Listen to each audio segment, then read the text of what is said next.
Hi, I'm Gary Striegler, and I'm working on a project today.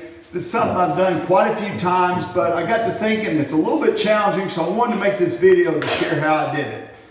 Now, sometimes I'll actually totally make my own stair treads, but sometimes we buy stair treads already glued up. For this job, I bought some that were already glued up, and I ordered them with mitered returns on the end. Well, what they were going to send me were some pieces that were just like a square piece that you would just glue on the end like this, and it'd have a rounded over edge. And that would give you a mitered return. The piece would extend back, long back like this, but you're going to get end grain here that really isn't going to look good. And I've used those maybe when I did like one or two treads, but a really nice job like this, I want what I would call a true mitered return.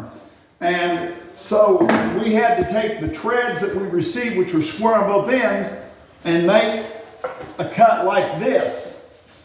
Because what will happen is, I'll have this piece, I'm going to show you the finished tread in a minute, but this miter will come back and then there'll be another miter right there. After I install the tread, I'll actually put a little filler piece here that returns back to the skirt board. But how did I make this cut? So there's two different ways you can do it. The way that I did this time is on the table saw. You can also do it with a slide miter saw. The challenge with the slide miter saw is, if I was going to do this with a miter saw, I would have to do it kind of blind. In other words, I'd have to cut from the back side because the radius of the saw blade, you can see here where the saw blade's gone past the cut. I'd be cutting from the back side, so I couldn't really see when I got to this point where I had just the joint that I wanted. You can do it, you just have to be more careful to do that. And of course, it's the same thing on your miter cut with the 45, you're kind of cutting blind. The advantage of doing it on the table saw is it's undercutting on the bottom side, and I can see the cut that I need on the top. So what I did is just make this really, really simple little sled. It's just a piece of MDF that I cut a couple of runners of poplar that would fit in the slots of my table saw. I actually set the fence up here and made the cut in the MDF top first, put the runners in the slots, and while this was still held square against the fence, I just shot a few nails down into this. This is not a high-tech thing, but it's plenty good enough to make the cuts I needed. So, the first thing I did to make the first cut, which is this square cut, is I just squared up this temporary fence, cut over, right to this point and shut it off.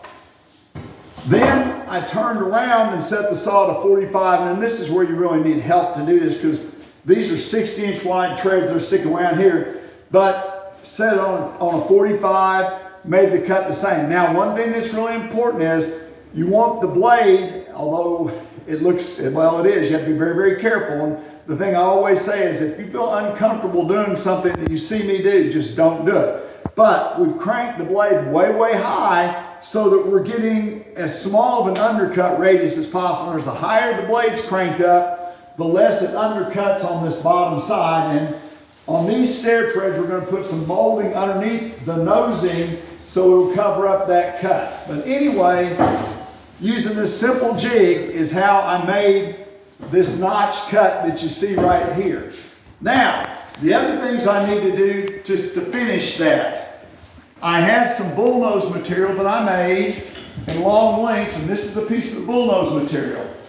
This is actually one of my finished treads. And again, after it's been installed, I'm going to cut another piece that returns back to the skirt board. But you can see, I'm going to actually try and get pretty close here because it's not totally sanded, but it's pretty good. Looks a little rougher on the bottom side. We still got some sand on the bottom side, but that shows you what we're aiming for. And the way that I made that joint, several things you could do. You could use a domino. I guess you could even use dowels. But I chose to put some biscuit cuts in the end of the tread. Now, the only trick about that is the biscuit joiner, I can't get in to reinforce this joint on the 45. I can actually only get about to there. So I made 3 biscuit cuts there. I've done these before where I just put glue in this miter joint and shot some headless pins in, and that can work pretty well. But what I chose to do this time is I took this white side slot cutting bit. That's a 1/4 inch slot cutting bit that cuts a 1/2 inch deep. Now there's from the bearing to the outside, it covers 1/2 inch. And we just made this cut from here to here. Made the same cut here, and so I just made some spline material because I can come right out to the end using that router where I couldn't get into the biscuit. Made some spline material, put the dominoes in there, clamped it up with my Bessie pipe clamps, and about 30 minutes later, you're ready to sand and you got a joint like that. It's a little bit of trouble to do that, but you know, building a staircase is really an important thing. It's usually the center of attention in the entry of the house, so you want it to look nice. So a true miter return on the stair tread is definitely the way to go.